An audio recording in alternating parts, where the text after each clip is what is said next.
grave robbers versus ancient satanic cultists. This movie's awesome. Let's talk about it.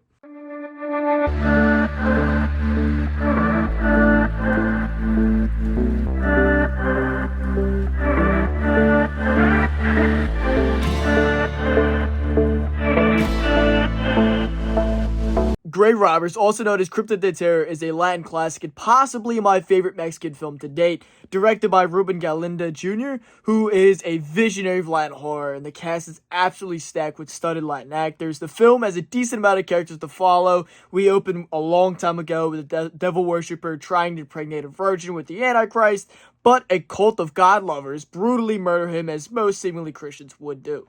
Present day, there's a group of grave robbers that stumble into the crypt underneath a tomb. They find tons of treasure in a very atmospheric set. They find a tomb inside with Latin writing and covering it. Inside, there's a body with an axe implanted in the chest and a golden sphinx medallion wrapped around the handle. The second the axe is removed from the body, the sky opens up and a sense of dread overtakes our characters. They flee the crypt and find their truck stuck in mud. We also have the captain, who becomes the lead role, played by Fernando Almada. His daughter and her friends are leaving for a camping trip, and the son-in-law gives the dad a machine gun because, we need to introduce something and then use it in a badass manner in the third act. Our grave robbers make it to the truck, which is stuck in the mud. The rain halts right as the two peasants appear out of thin air for a fake scare, but seriously though, how are they not wet? They try to help them get their truck out of the mud, but our lead robber, Manolo, realizes the axe is missing, and one of the peasants' horses just runs off spooked. He goes after and becomes our present-day first kill, and his friend follows suit with an axe planted right in the forehead. The four kids find the bodies right as Captain pulls up, and they all get arrested, seemingly for a double homicide. They explain to the cop, of course he doesn't believe them, until two more bodies show up dead.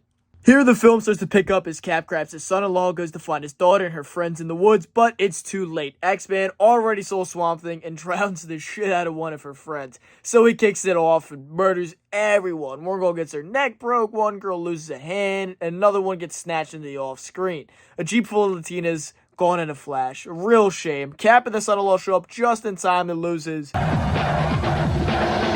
great decapitation, followed by some machine gunnery. Cap and his daughter flee the scene. He drops her off at home with another officer so he can go retrieve the Necronomicon from the crypt that was apparently there the whole time. He brings it to the church and the priest deciphers the Latin text. Meanwhile, the Scooby-Doo gang, the two of their friends come to break them out of the station. But a fucking hand rips through one of their stomachs and snatches the Sphinx medallion and pulls it back in. At this point, I like to stop and point out the director was taught in a weekend how to do special effects by the lead special effects artist on Planet of the Apes. Now, for a weekend of intense teaching, the special effects are amazing in this. This is followed by maybe not so amazing hand warping through the wall and chokeslamming the hell out of their friend. The gang makes it outside of the precinct just to meet the Axeman, where he splits one of their faces open. Hell yeah. The remaining three pile into a truck to get away, and I'm just playing. Of course the truck stalls, just long enough so another grave robber gets snatched from the window and beaten to death into the gate. This is my kind of movie. Manolo and his girlfriend Rebecca peel out of there with the two remaining robbers. Meanwhile, the captain returns to the church, finding it in atmospheric shambles. Oh yeah, don't forget, this is an 80s movie. We love our random cat scares. The priest was attacked by a Macbeth dagger and is left in a bloody mess. He tells the captain of the Axeman's plan to find a virgin, impregnate her with Antichrist, but the only way to stop him is by taking the axe and implanting it into his chest and wrapping the Sphinx around the handle. Then he rings a bell and assembles the townsfolk to pray, I guess. So the first thing the captain does is return home and retrieve some dynamite, because why the hell not? I don't know why this wasn't introduced earlier like the Gates fireworks, but sure. Better late than never. Oh yeah, he also finds his virgin daughter missing and his officer buddy off-screen to death. He finds the Axeman who started the ritual already above ground and not in the crypt for some reason. They have this great one-on-one battle and he draws him outside where a truck blasts into him like he's a 3-year-old in a Stephen King movie. Manolo and Rebecca somehow knew he needed help and came by because plot. They go in and find the place burning down. Manolo disperses dynamite all over while Rebecca gets the daughter, and Captain snags the axe and the medallion. But the ground opens up and eats Manolo out of nowhere because the devil or something. The axe is planted in the chest. The dynamite goes off. Cool guys don't look at explosions. End of movie, right? Oh shit, Kane Hodder just walked out. Alright, what are they gonna do now? He's on fire. He's still alive and... Oh, wait, never mind. He's dead, I guess. Oh, yeah, Manolo's still alive for some reason. Okay. This movie is awesome. It has a lot of elements that you need for a horror movie, but all the bare chests in the film are dying men, so only one of the two Bs. But that's fine. It's a classic film made for the Latin market. It also happens to find some good reception here in the States. Most reviews kind of dog this one a bit, but I think it's a real fun ride. Great special effects, a solid cast, be it I know nothing about the other Latin actors, and the film has a great atmosphere to it. Whether it's in the crypt, the graveyard, the woods, the church, etc., the film keeps a great sense of style that keeps you immersed in this universe. I picked up the Vinegar Syndrome release back in Monstermania. My haul for that went up back in March, and their release is very solid, as always. It has a great interview with the director. The movie really subverted my expectations. I'm used to more Italian films where they leave you in a state of confusion while random shit kind of just happens and you're just on the ride for it, which I do like too.